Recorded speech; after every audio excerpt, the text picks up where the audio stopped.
La Cascade, 1948, nouvelle de Patrick Quentin, publiée dans Mystère Magazine, numéro 22, octobre 1949. Comme les célèbres Ellery Queen aux USA, Fruitero et Lucentini en Italie, Boileau Narcejac en France, Patrick Quentin est le nom de plume d'un tandem fameux d'écriture policière américaine à quatre mains de la première partie du XXe siècle.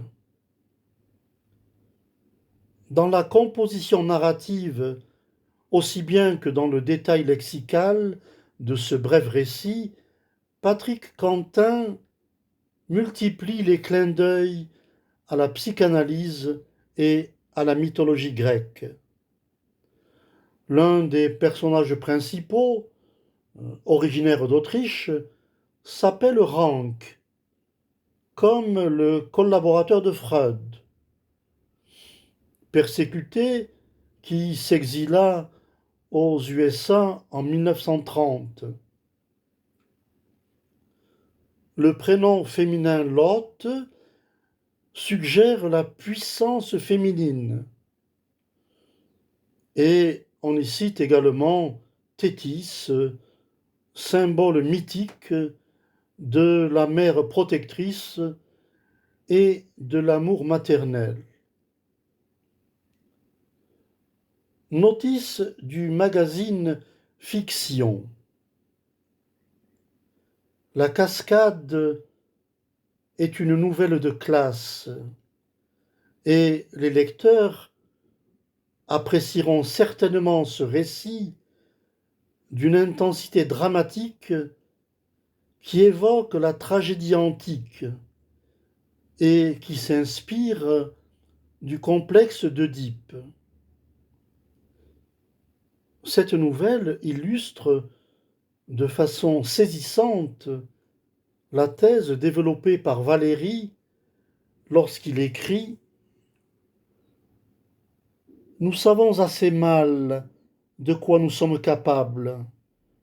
Voyez combien de criminels ne peuvent croire à ce qu'ils ont fait, et à quoi, jusqu'à l'action même, ils n'avaient jamais pensé. Leur crime n'a été pour eux qu'une manière de soulagement brusque, après lequel, toute puissance de l'oubli se mettant à agir, l'homme se trouve libéré. Paul Valéry, L'idée fixe, Gallimard, 1934. La Cascade. John Tuthill Crane quitta la terrasse, baigné par les rayons d'un doux soleil couchant. Sans but précis, il boitilla à travers la vaste pièce que la direction appelait le salon. Il y avait 5 jours que Crane était en vacances dans le Maine, et il continuait à s'y ennuyer ferme et à s'y sentir un étranger. Il aurait dû renoncer à ce voyage quand, à la dernière minute, les enfants de Bob ayant attrapé la rougeole, Claire avait dû rallier en hâte Philadelphie afin de les soigner. Mais Claire avait insisté pour qu'il partît sans elle. Il lui semblait encore entendre son rire, si doux, si léger. « Trouve-toi quelque jolie fille et flirte un peu. Peut-être vivons-nous trop dans les nuages, toi et moi. Après tout, tu n'es encore qu'un gosse. » Oui, c'était bien l'impression qu'il avait. On n'est pas vieux à 36 ans. Mais pourquoi la jeunesse devrait-elle se contenter de plaisirs moins raffinés que ceux de l'âge mûr? Qu'est-ce qu'un être civilisé pouvait bien trouver en ces lieux pour se distraire. Une plage morne, de vieilles dames dans des fauteuils à bascule, des jeunes gens bruyants qui se renvoyaient des balles de tennis. Le royaume de l'ennui et du mauvais goût. John considéra d'un air railleur la vaste pièce, son massif mobilier victorien et son piano à queue juché sur une estrade décorée de fougères en pot. La distinction surannée de l'ensemble eût certainement diverti Claire. Tout à fait comme chez la tante Émilie, mon chéri. Dieu soit loué, nous sommes parvenus à nous émanciper de cette ambiance et à fuir la Nouvelle-Angleterre. À imaginer ces paroles dans la bouche de Claire, John eut l'impression d'entendre sa voix, une voix légère, où teintait un rire aérien. Il se dirigea vers le piano. Laissant tomber sa canne à terre, il s'assit sur le tabouret et se mit à jouer un délicieux petit morceau de Darius Milhaud, que Claire avait découvert récemment chez son marchand de musique. Le contraste entre la sèche ironie de cette musique très française et les fougères en pot était des plus savoureux. Mais la chose perdait beaucoup de son sel parce que Claire n'était pas là pour l'apprécier. Par la pensée, John se reporta dans leur salle de musique, à Worcester, avec Claire assise auprès de lui, son menton appuyé dans sa petite main encore si jolie, avec la ligne gracieuse de ses épaules tombantes, l'éclat bleuté de son regard, prête à lui donner la réplique où elle aurait exprimé tout le suc de cette ambiante opposition.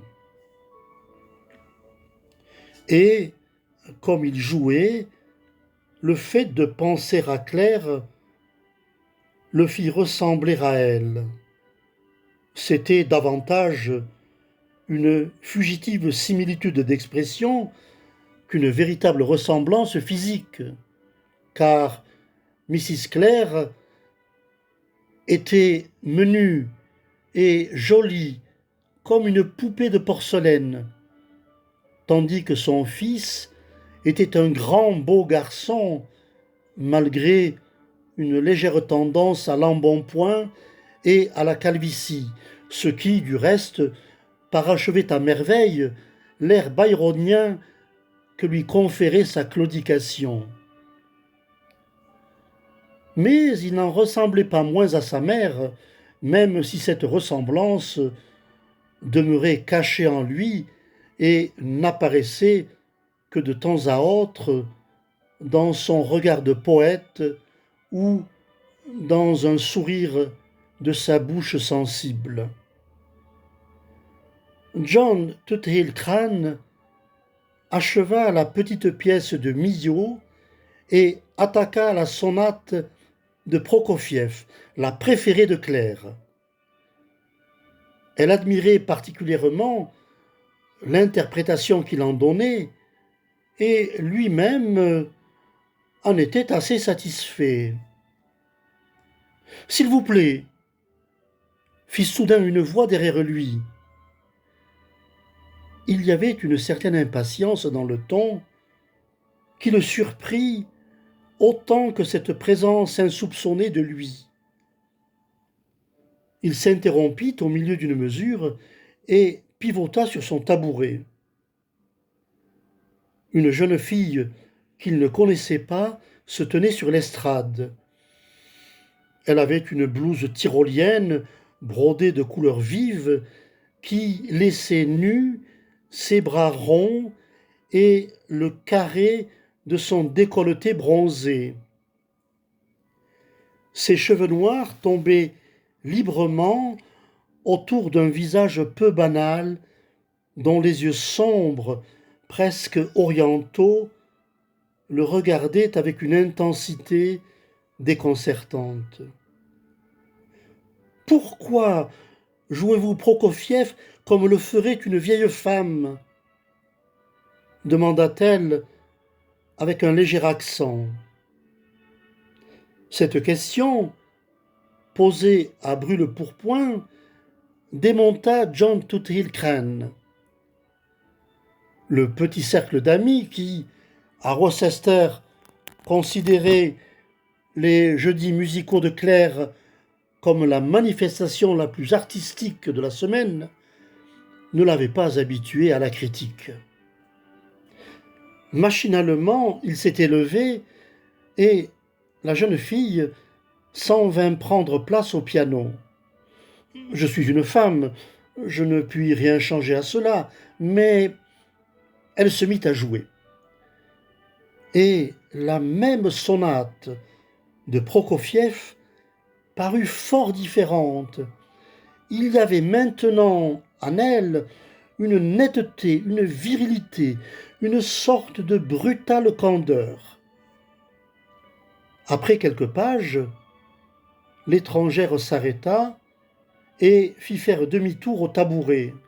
« Vous voyez, il n'y a rien de douceâtre dans Prokofiev. » L'expérience de John Tuthill-Crane quant aux jeunes filles était presque aussi limitée qu'en ce qui concernait la critique. Depuis l'attaque de poliomyélite qu'il avait laissée à demi infirme à l'âge de 18 ans, sa mère avait eu grand soin de lui épargner le contact grossier du monde environnant leur jolie petite maison. Les quelques filles ou nièces de ses amis, soigneusement sélectionnées, qui étaient parvenues à se glisser à travers les mailles du filet, avaient toutes été séduites par le physique et le talent de son fils. Mais elles n'avaient servi que de sujet de plaisanterie pour John et Claire lorsqu'ils se retrouvaient seuls. Cette jeune fille, avec son port de tête fier et ses yeux d'asiatique qui le défiaient d'égal à égal, était pour John d'une absolue nouveauté. En lui, l'amateur d'art, formé par Claire au cours de nombreux voyages en Europe avant la guerre, réagit devant une beauté digne de s'épanouir sur une toile de Tiepolo ou peut-être de Delacroix. Mais cette beauté était trop proche de lui. On eût dit un portrait sorti de son cadre, comme pour poser à John une question personnelle. Mal à l'aise, il murmura « Vous jouez très bien. »« Non, je ne fais rien très bien. » Elle prit un paquet de cigarettes dans la poche de sa jupe et en alluma une. Ses yeux, aux paupières un peu lourdes, continuaient à regarder John avec la même expression de curiosité. « Je vous avais déjà remarqué. Vous êtes de loin la personne la plus intéressante de tout l'hôtel. Que faites-vous dans un endroit pareil ?»« Je n'en sais trop rien, » fit John Tuthill-Crane, en remerciant du compliment par une légère inclination. « Je pourrais d'ailleurs vous poser la même question. Moi, je suis forcé d'être ici, j'y travaille. C'est moi qui tiens la petite boutique de colifichets. dans le hall. Ah, John était encore moins habitué aux jeunes filles obligées de travailler pour gagner leur vie. Pour ramener la conversation sur un sujet plus familier et cosmopolite, il demanda Vous n'êtes pas américaine, n'est-ce pas? Autrichienne. Ma mère et moi avons dû nous enfuir de Vienne en 1938, quand ils ont tué mon père. Bien entendu, je n'étais alors qu'une enfant. Maintenant, ma mère est morte et c'est pourquoi je travaille ici. Elle continuait à l'observer à travers la fumée de sa cigarette. Vous vous ennuyez, hein? Il eut un rire hésitant qui sonna faux à ses propres oreilles. Ma foi, on ne peut pas dire que l'endroit soit très folâtre.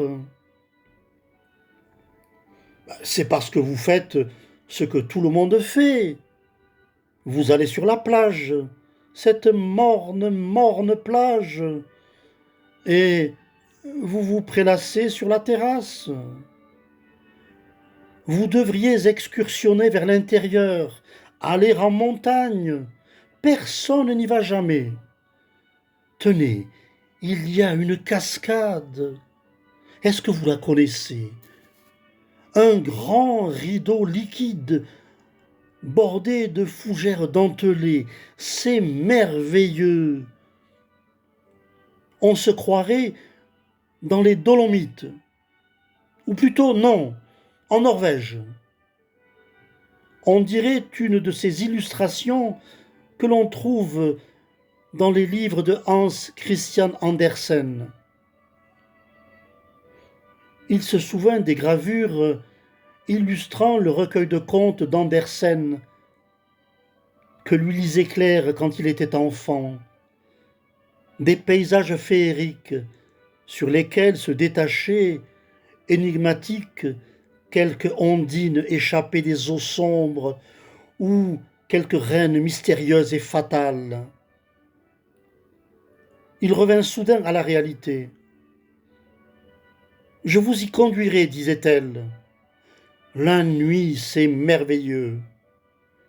Il y a justement clair de lune ce soir. Voulez-vous que nous y allions après dîner, vers 8 heures?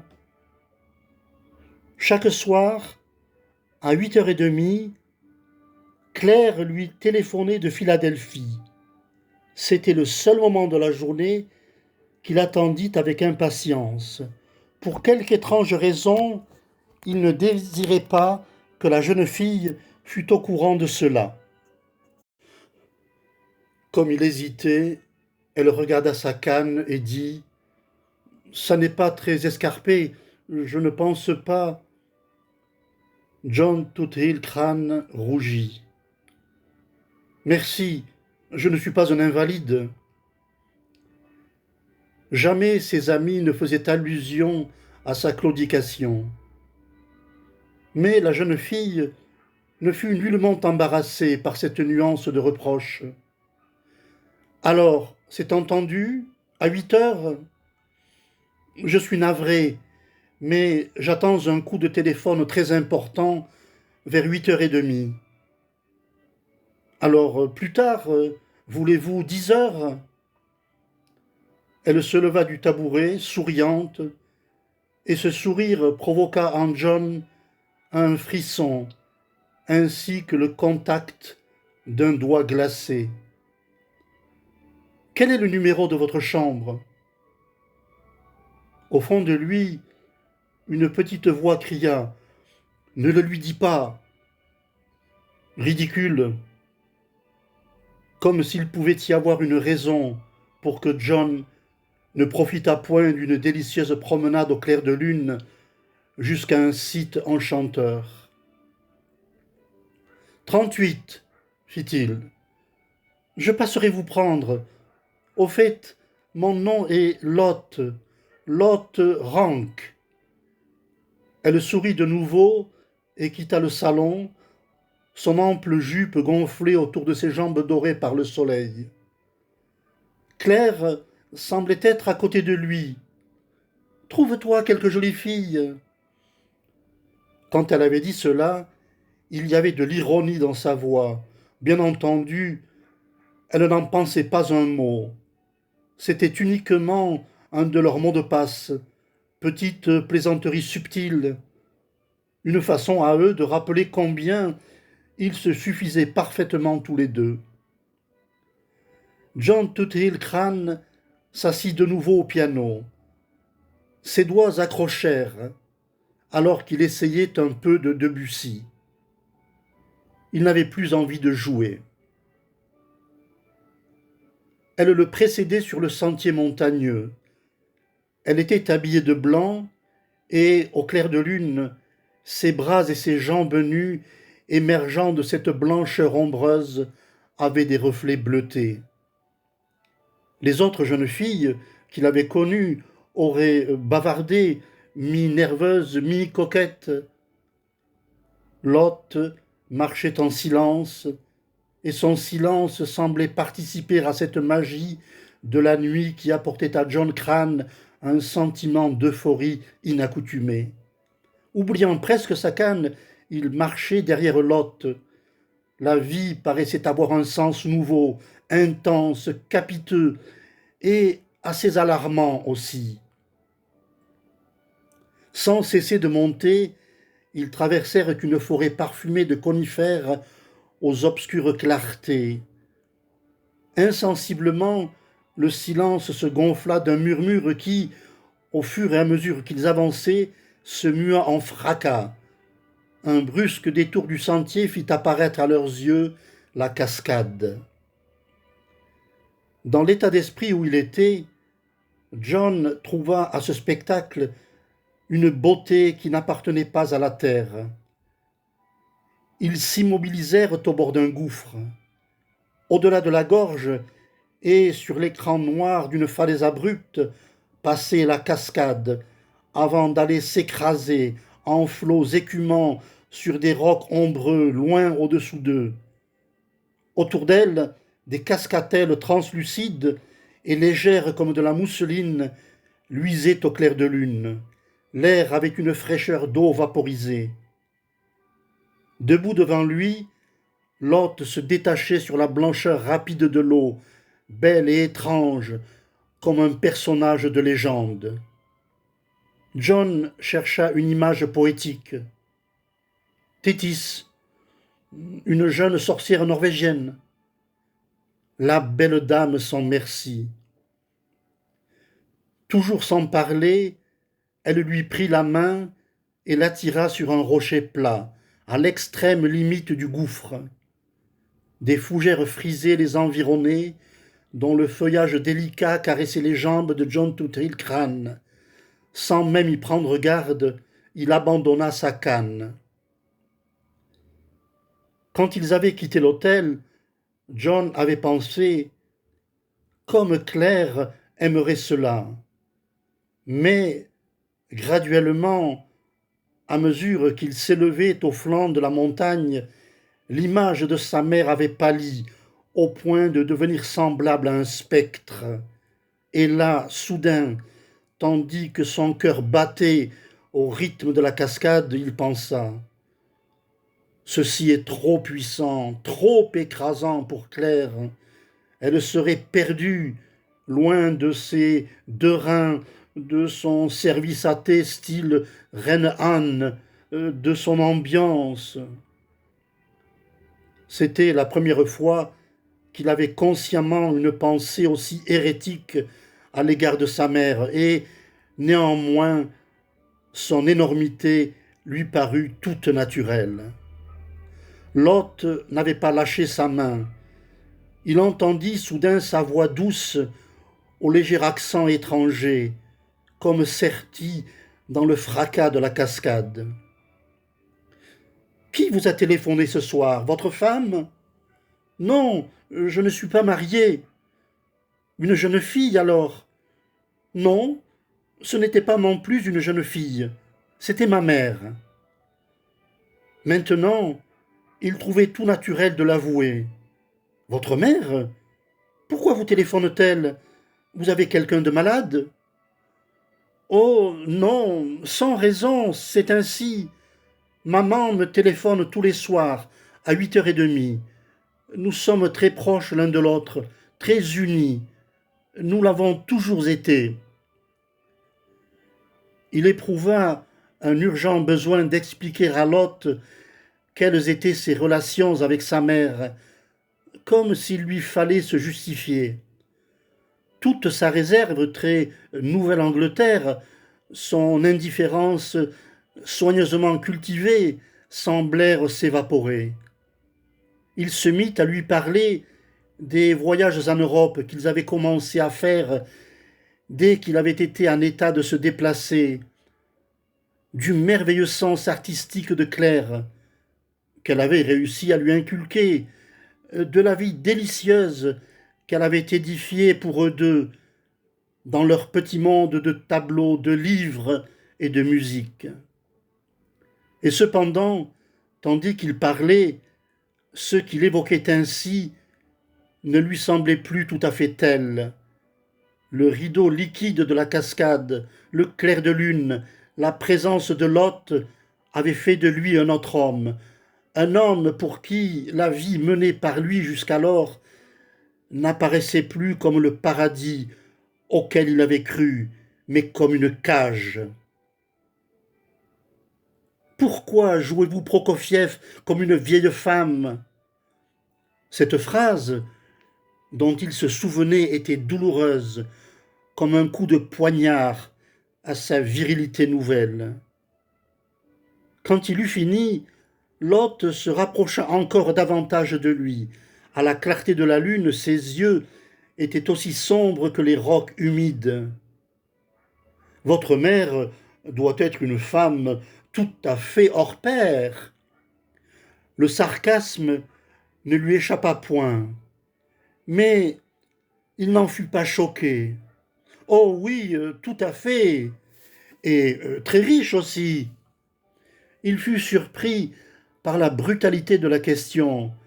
Riche, ma foi, vous m'avez dit que votre père avait laissé une grosse fortune.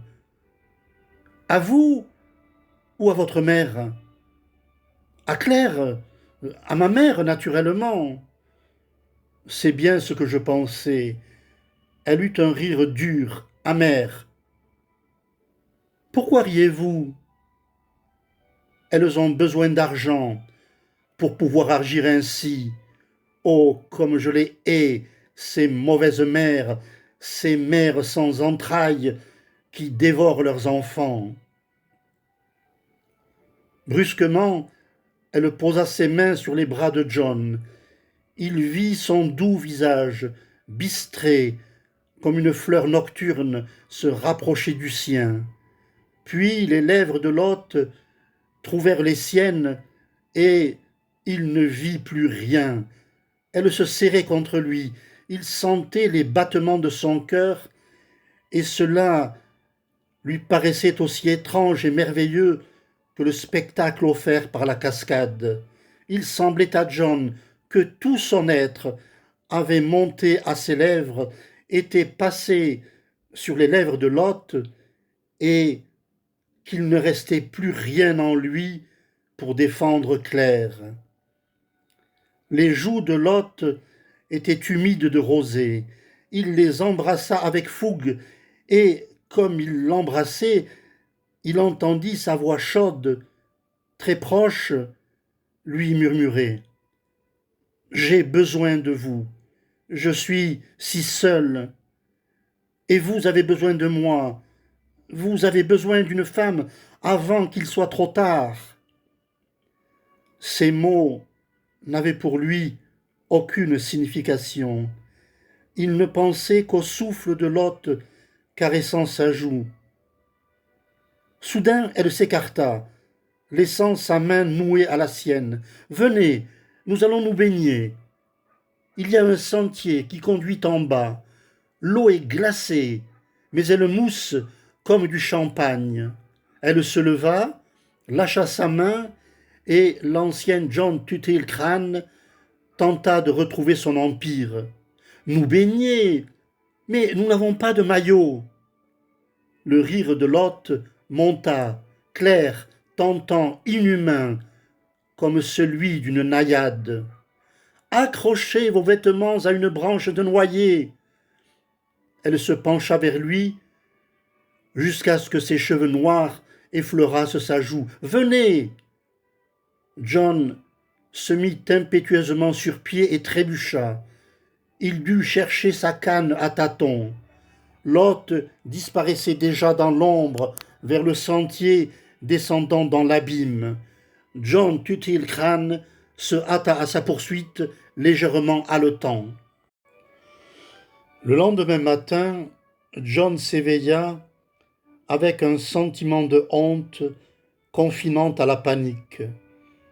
La vue de la lettre quotidienne de Claire, posée sur le plateau du petit déjeuner, lui fut aussi agréable que celle d'une bouée de sauvetage aux marins qui se noient.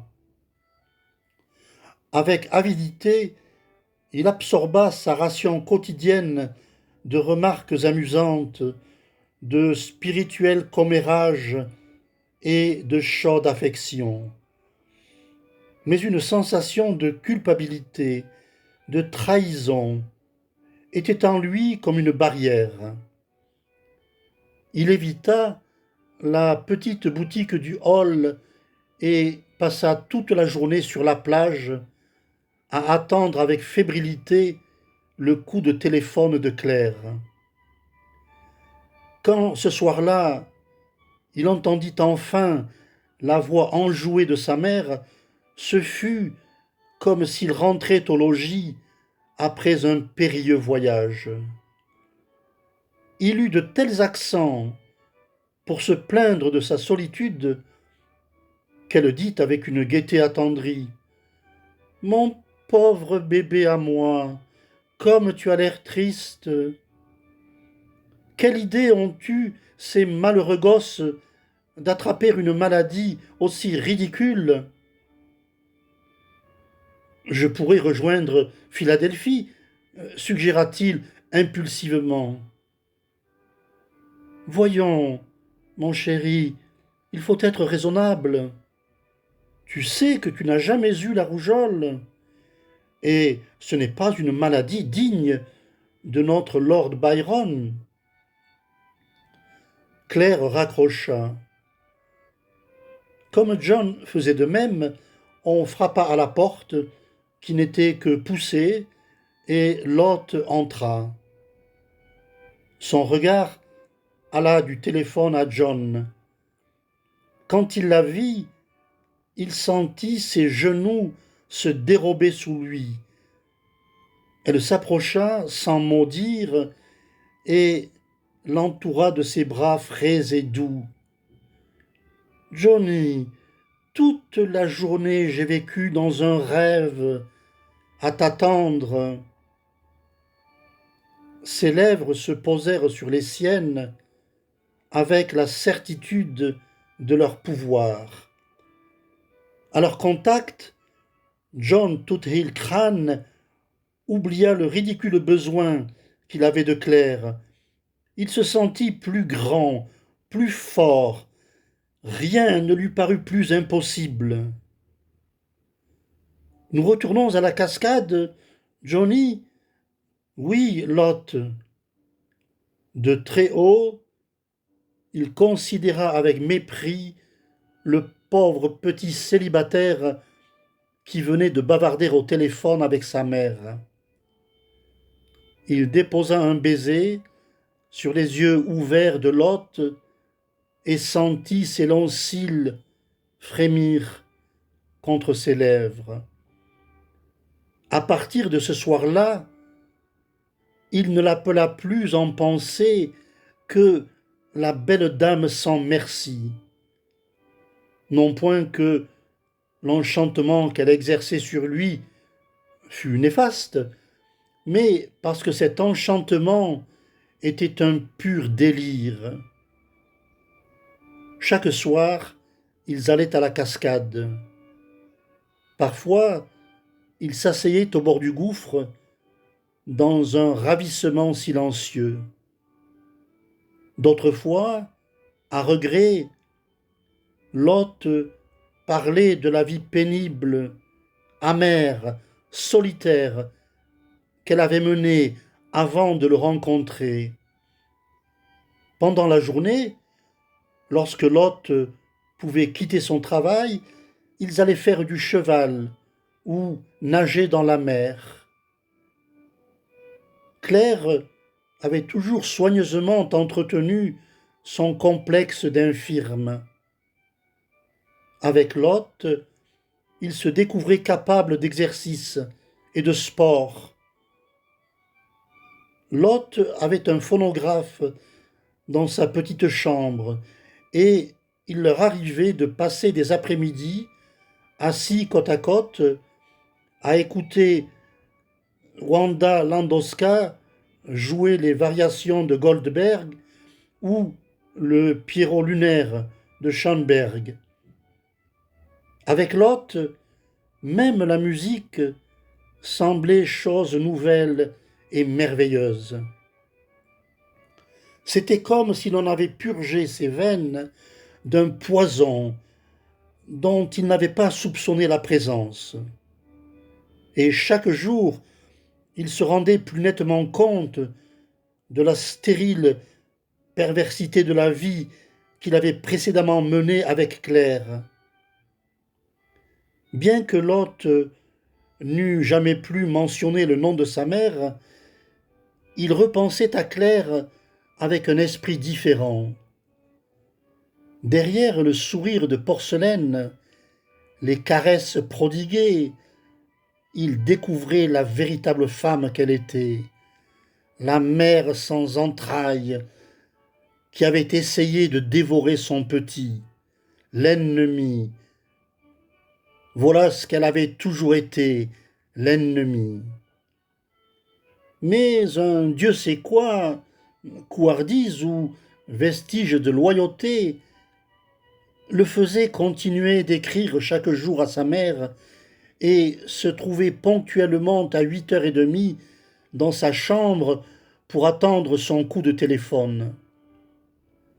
Parfois, quand il bavardait avec elle, au bout du fil, avec la même tendresse que naguère dans sa propre voix, il demeurait épouvanté par sa duplicité.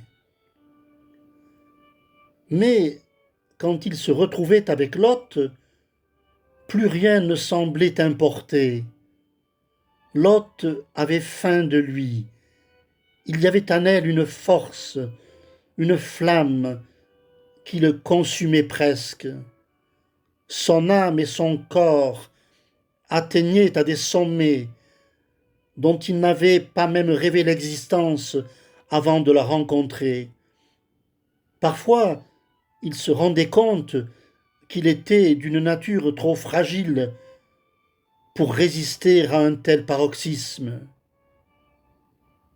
Mais s'il y avait des instants fugitifs où il regrettait la tranquille vie douillette qu'il menait à Worcester, il ne les redoutait pas, car il se rendait à l'évidence. Ce n'était pas Johnny Crane qui passait par les affres du doute, mais la victime, le célibataire resté petit garçon. Un soir, une semaine environ après qu'ils eussent fait connaissance, ils allèrent dîner sur l'herbe, dans la montagne, tandis que la lumière déclinait sur la cascade écumante. L'hôte était gai, déchaîné. Exalté par ses fantaisies amoureuses, John Tuthill Crane en oublia le temps. Quand il regarda sa montre, il vit qu'il était 8h10 et eut un remords. Il vaut mieux que je rentre, ou je vais manquer maman au téléphone. Non, l'hôte lui fit face, les yeux étincelants, avec une impétuosité qui le surprit. Non, cria-t-elle, qu'elle aille au diable, non. Elle se jeta dans ses bras, lui couvrit le visage de baisers. Reste avec moi, Johnny, reste avec moi, ne la laisse pas gâcher cette soirée, je t'en supplie, Johnny. Philadelphie parut soudain aussi loin que la grande ourse. Quand ils regagnèrent l'hôtel, vers 2 heures du matin, l'hôte le suivit dans sa chambre. Il venait à peine d'y entrer que le téléphone se mit à sonner. Un frisson parcourut John Tuthill crâne. Maman, ne réponds pas, ne réponds pas. Le téléphone sonna de nouveau. La main de John hésita, puis prit le récepteur. La voix de la standardiste fut immédiatement suivie par celle de Claire. John, mon chéri, mon petit, c'est bien toi? Il fut surpris par le ton de sa voix. Elle était rauque, avec une intensité frémissante qui n'était pas sans lui rappeler des intonations de l'hôte. Oui, Claire. Mon chéri, qu'est-il arrivé? Oh, j'étais dans un état. Qu'y a-t-il eu? Un accident? Oh, John, tu n'es pas blessé? John Tuthill-Khan se sentit rapetissé à vue d'œil. Il essaya gauchement de répondre d'une façon à la fois désinvolte et conciliante. Je suis navré, Claire. Tu comprends, nous étions en pique-nique et... En pique-nique? La voix de sa mère devint aiguë, tremblante de colère. Tu me fais tourmenter pendant des heures. Tu restes dehors jusqu'à 2 heures du matin pour un pique-nique? Mais, Claire, son rire eut une stridence menaçante. Je téléphonais pour te dire que je pourrais être à la maison dans 4 jours. Je pensais que cela te ferait plaisir. Mais apparemment, maintenant que tu as découvert l'exquis plaisir des pique-niques, tu n'as plus envie de rentrer. Mais Claire, je t'en prie, écoute. Écoutez, je ne crois pas que tu puisses avoir à me dire quelque chose qui en vaille la peine, et je ne vois aucune raison pour continuer à t'appeler. Tu connais mon numéro. Si tu as besoin de quelque chose, d'argent par exemple, maman, il l'entendit raccrocher le récepteur avec colère. C'était la première fois qu'il se querellait avec Claire, et la choquante férocité de cette dispute l'horrifiait. C'était la première fois aussi qu'elle cessait de feindre et se montrait à lui telle qu'elle était, avide, affamée, la mère sans entrailles. L'image d'une menthe religieuse aux énormes mandibules traversa son esprit. Soudain, l'hôte lui posa ses 2 mains sur les bras. Sous les cheveux noirs, son regard se rivait au sien avec une fixité implacable. J'ai entendu, c'est une servitude, un esclavage. Ne le comprends-tu pas? Une servitude dont tu n'as même pas eu le choix. Il esquissa un haussement d'épaules. Johnny, dit-elle en le secouant, Johnny, aime-moi, épouse-moi. Mais sa virilité l'avait déserté.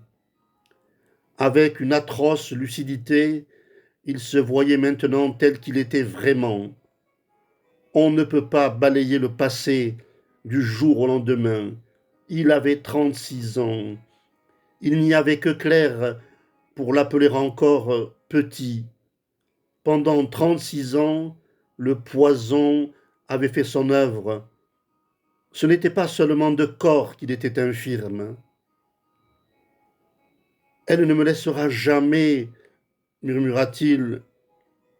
Les mains de l'hôte remontèrent vers ses épaules. Quelle différence cela peut-il faire, Johnny? Quelle différence? Tu le sais bien, je n'ai pas d'argent. Elle ne m'a jamais donné un sou. Je ne sais rien faire. Je pianote, je dessine un peu, mais je n'ai jamais appris à travailler. Mais tu le peux, Johnny, tu le peux. Elle l'embrassait, mais ses baisers brûlants ne semblaient pas être pour lui. Ils étaient pour un autre qui n'existait pas, pour Johnny Crane, et non pour le célibataire resté petit garçon. Si elle venait à mourir, ces mots arrachés aux lèvres de l'hôte vinrent expirer à son oreille. Si elle venait à mourir. Claire resta 2 jours sans téléphoner, et John ne l'appela pas davantage. Il était constamment avec l'hôte, et elle le pressait de l'épouser. Il y avait en elle une volonté bien arrêtée, un indomptable désir de conserver ce qu'elle avait, qui ne pouvait habiter qu'une réfugiée européenne écœurée d'horreur et d'illégalité. Ce besoin instinctif était si puissant que, par moments, John croyait presque au tableau qu'elle lui peignait, où tous deux, soutenus par leur amour, luttaient ensemble et victorieusement contre un monde hostile. Un jour, devant son insistance, il commença une lettre d'explication à Claire, mais sa plume pouvait à peine avancer. Il était lâche. Il le savait, et cela le paralysait. Voyant maintenant par les yeux de Lot, il se rendait compte comment, dans le passé, Claire avait réussi par ses cajoleries et ses railleries à le détourner de jeune fille. Il avait peur d'elle. Un ver rongeur était en lui. Il était mortellement effrayé à l'idée de devoir vivre sans l'appui financier de Claire et la sécurité qu'il représentait. Durant tous ces jours-là, Lot l'aima avec une frénésie sans précédent. Il s'abandonnait à son amour, mais il n'y trouvait qu'une jouissance amère, car il se rendait compte qu'il allait bientôt finir, d'une façon ou de l'autre. Il se sentait à la fois exalté et terrifié. Le monde ne lui offrait plus aucune certitude, rien à quoi il pût se raccrocher. Le troisième soir, au moment où il allait partir avec l'hôte à la cascade, un télégramme arriva pour John Tuthill-Crane. Il le prit d'une main tremblante, mais il n'eut pas le courage de l'ouvrir, de faire face à l'inévitable. Il le glissa dans sa poche. Mais quand il se trouva près de la cascade, en ce lieu qui était indissolublement lié à son amour pour Lot, une étrange paix descendit sur lui. Comme Lot reposait la tête sur ses genoux, il sortit le télégramme de sa poche. D'un mouvement brusque, elle le lui arracha des mains et fut sur le point de le déchirer. Puis elle se ravisa et le décacheta. À la clarté de la lune, il la vit penchée sur le papier qui essayait de déchiffrer le message. Elle le lui tendit ensuite. Il alluma son briquet et lut. « Suis si inquiète, chérie, pardonne ta pauvre folle Claire. Arrive demain, train 7 heures. » Détachant son regard du télégramme, il regarda Lot. Elle était assise tout près de lui. Ses yeux sombres avaient un éclat sauvage qui n'était pas de ce monde et le fit frissonner. Si elle venait ici voir la cascade, la blanche main de Lot montra le gouffre près d'eux. Si elle venait ici et tombait, L'espace d'un instant, la terreur envahit John Tuthill-Crane. Puis, chose étonnante, elle le quitta et fut remplacée par un autre sentiment, une exaltation étourdissante, un désir soudain, violent, effrayant de liberté. Il se pencha vers l'hôte et l'embrassa avec l'étrange impression d'être devenu un géant. Il ne dit rien, mais le germe était semé, il allait croître. Ce soir-là, quand ils s'en retournèrent à l'hôtel, Johnny Crane alla d'abord dans la chambre de l'hôte. Ils s'aimèrent calmement, enlacés comme deux enfants. Ils parlèrent à peine. On eût dit que leurs corps étaient en si étroite communion que les mots en étaient devenus inutiles. Mais finalement, dans la douceur des ténèbres, la chose fut dite. Johnny perçut la voix de l'hôte presque comme si c'eût été sa propre voix intérieure. Tu l'emmèneras à la cascade.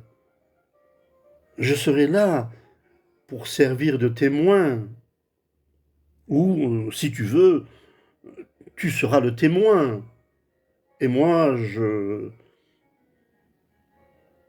Mrs. Claire Crane gravit les marches du perron, sa main gantée appuyée légèrement sur le bras de son fils. John ne l'avait jamais vu habillé de plus exquise façon. Sa robe lavande et son grand chapeau, ni l'un ni l'autre à dessein ceux d'une jeune femme, parachevaient un tableau délicat, digne du pinceau d'un Gainsborough. Dans le taxi qui les avait conduits de la gare à l'hôtel, elle avait été le charme fait femme, l'amusante avec des anecdotes sur la rougeole des petits, commentant avec esprit le dernier livre de Cyril Connolly qu'elle avait lu dans le train. Il n'y avait plus en elle la moindre trace de la virago hystérique qu'il avait entendue au téléphone. Secrètement ému par le projet qu'il avait formé, John feignit de faire écho à l'exquise humeur de sa mère, avec une aisance dont il fut le premier étonné. Quand elle vit le salon, Mrs. Crane eut un petit rire argentin. Mon chéri, on se croirait chez la tante Émilie. John Tuthill Crane sourit. Il avait prévu cette remarque. Il avait convenu avec l'hôte qu'elle serait assise à la table voisine de la leur durant le dîner. Elle s'y trouvait déjà quand John conduisit sa mère dans la salle à manger. Une fois assis, rien ne fut plus facile que de faire les présentations d'un air détaché. Mrs. Claire Crane sourit avec amabilité, mais le regard scrutateur de ses yeux bleus n'échappa point à John. Enchantée, murmura-t-elle. Comme je suis heureuse de voir que John s'est fait d'aussi agréables relations. J'avais tellement peur qu'il s'ennuie.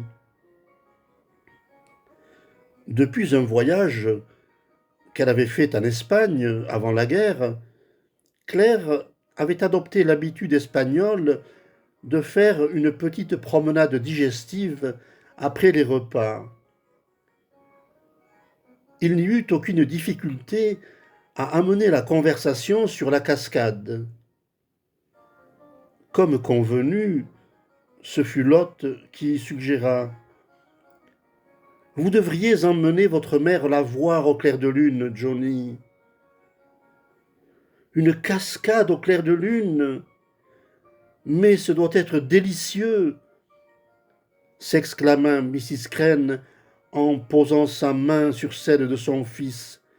Il faut absolument que nous y allions, Johnny. Elle sourit à Lot. Et vous viendrez avec nous. Une panique inattendue s'empara de John. Il se surprit à balbutier. C'est assez escarpé, maman. C'est dans la montagne. Mais mon chéri, je ne suis pas encore complètement décrépite, fit Mrs. Crane en lui tapotant la joue. Et elle se tourna de nouveau vers Lot. Ce n'est pas croyable, la façon dont il me dorlote. Je suis toujours à lui répéter qu'il s'occupe trop de moi et qu'il devrait se marier. Il connaît des jeunes filles si charmantes à Worcester, mais il a des idées arrêtées. Il ne veut pas se marier avant d'être en mesure de pourvoir aux besoins de sa femme, comme si mon argent n'était pas le sien. Cette attaque, lancée de la voix la plus aimable, non seulement apprit à John que sa mère avait déjà flairé en Lot une rivale, mais lui fit éprouver une étrange excitation à l'idée qu'il allait être l'enjeu d'une lutte entre deux femmes. Elle eut aussi pour effet de dissiper son incertitude momentanée et ses craintes. Très bien, Claire, dit-il d'un air presque nonchalant. Après le café, nous irons à la cascade. Le fracas de la cataracte retentissait dans la nuit. Lot marchait un peu en avant.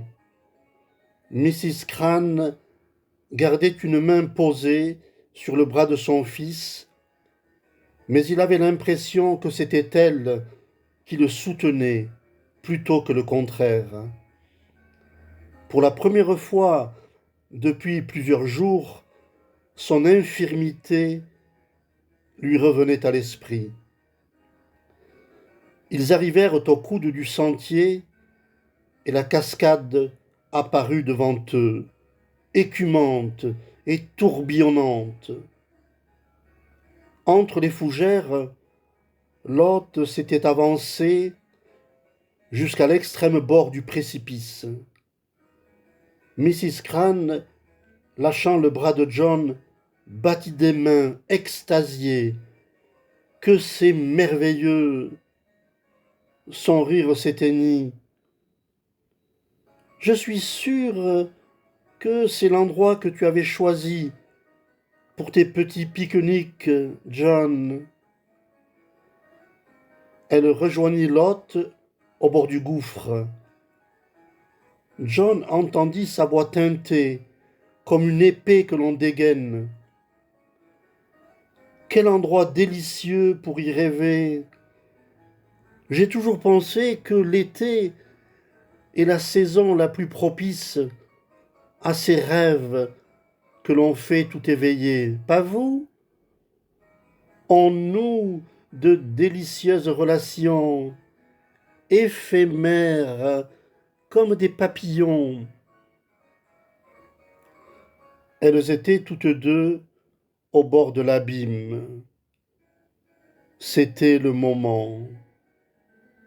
S'appuyant sur sa canne, John Toothill Crane se dirigea vers elle. Il pouvait voir la silhouette élancée et gracieuse de sa mère. À la clarté de la lune, on eût dit une jeune fille. Il lui semblait découvrir dans le fracas de la cascade une pulsation aussi fiévreuse que celle de son sang.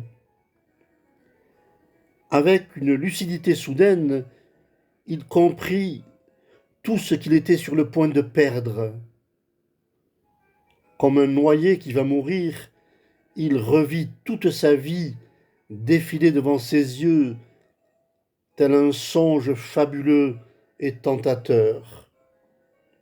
Puis l'image de Lot s'imposa à lui, belle, voluptueuse, le symbole même de tout ce qui est passion, enchantement, réalité.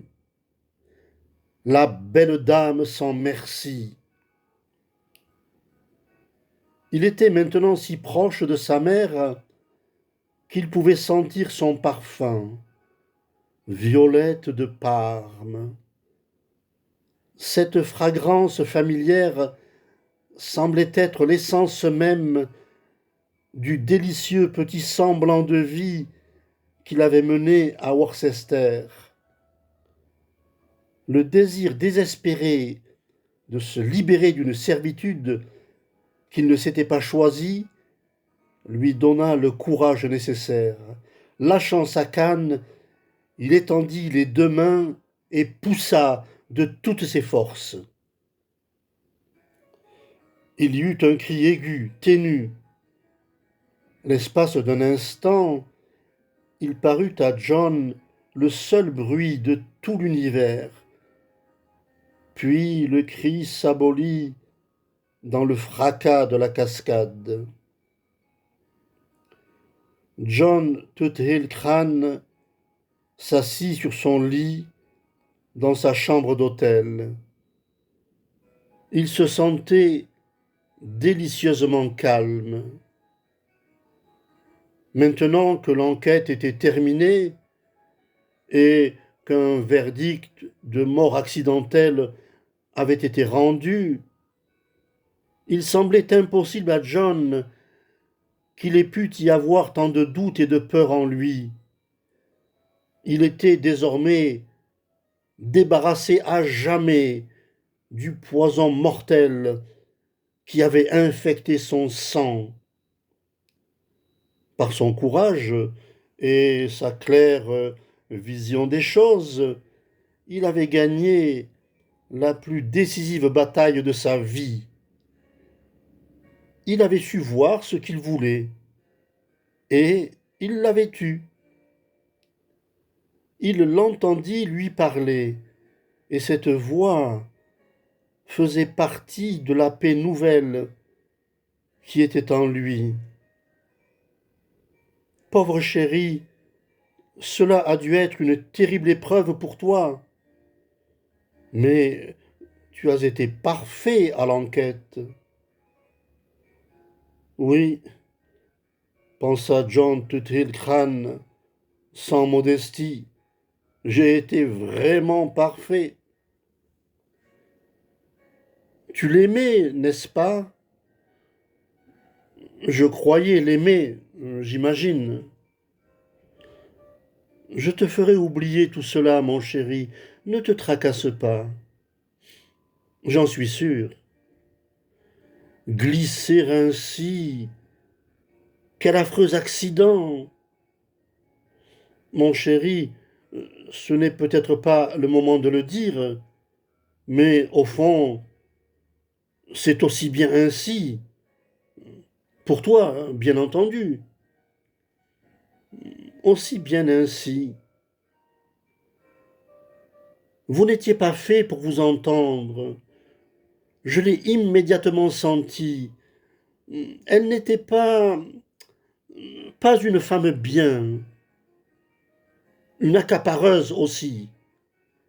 Elle t'aurait dévoré comme une cannibale, mon pauvre chéri.